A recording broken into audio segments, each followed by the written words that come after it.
motor lane. Baka mayroong aya. Aya.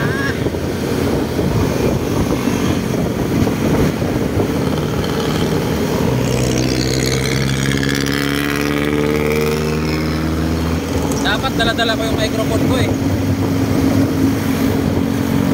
para malinaw sana ang boses ko. Wala, hindi ko nadala.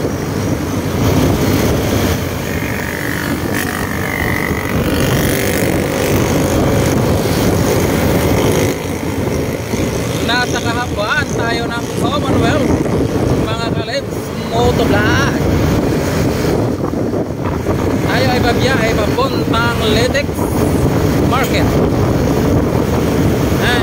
at saka Commonwealth Market na kung tawagin nila manggahan. Siguro nung panahon maraming mangga doon, kaya naging manggaan. Okay, by the way, dahan-dahan tayo. This one,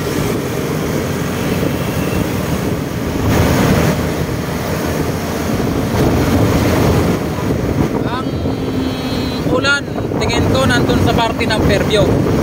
Kung napapansin kasi nyo, yung ulap napakakapal at napakadilim doon.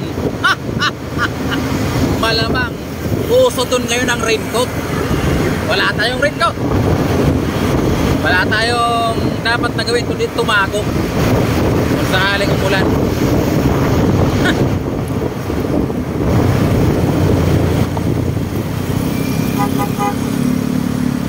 Yan ang proyekto ng gobyerno na malapit-lapit nang matapos dito sa may harap ng Shopwise.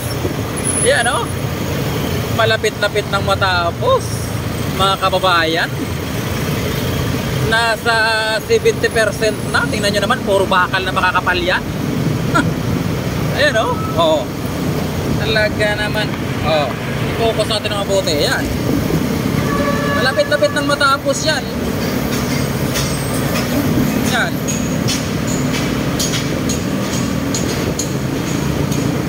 Doro-diretso na yan o. Ayan o, ayan o. Natatanaw ko na rin yung pangalawang station.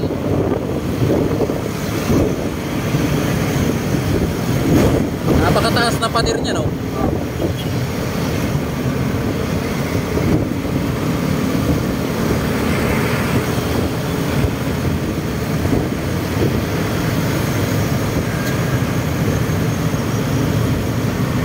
Everything is on the sky, and my dreams is only my life. Oh, I keep on with you and me.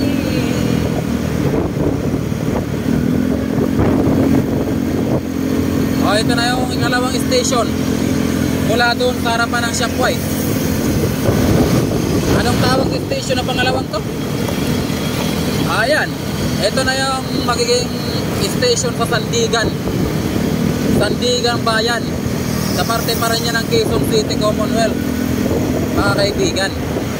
Alalapitan natin para mas lalo yung mga sulyapan. Makita nyo, ayan o, nasa 80%, 70% na rin. Malapit-lapit na rin matapos. Talaga naman. Lilipas lang yung 5 taon, baka mag-operate ito kung swertehin. Kasabay no ng pagmahal ng mga lupa at property dito sa mga dadaanan ng train. Wow! Sana all.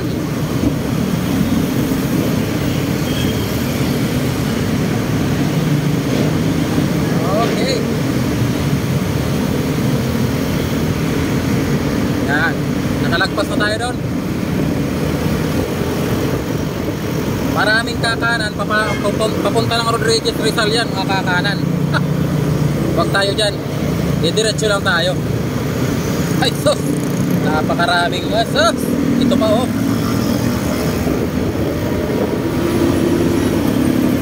Yan, diretso lang tayo. By the way, sinabi ko kanina, napakadilim ng harapan natin sa parte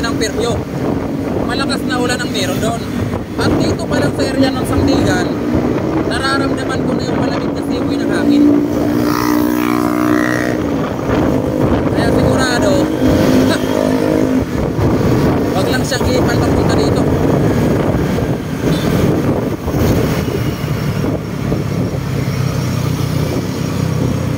At ito na nga yung ikatlong station. Station ng MRT sa Litex yata to. Litex Station MRT.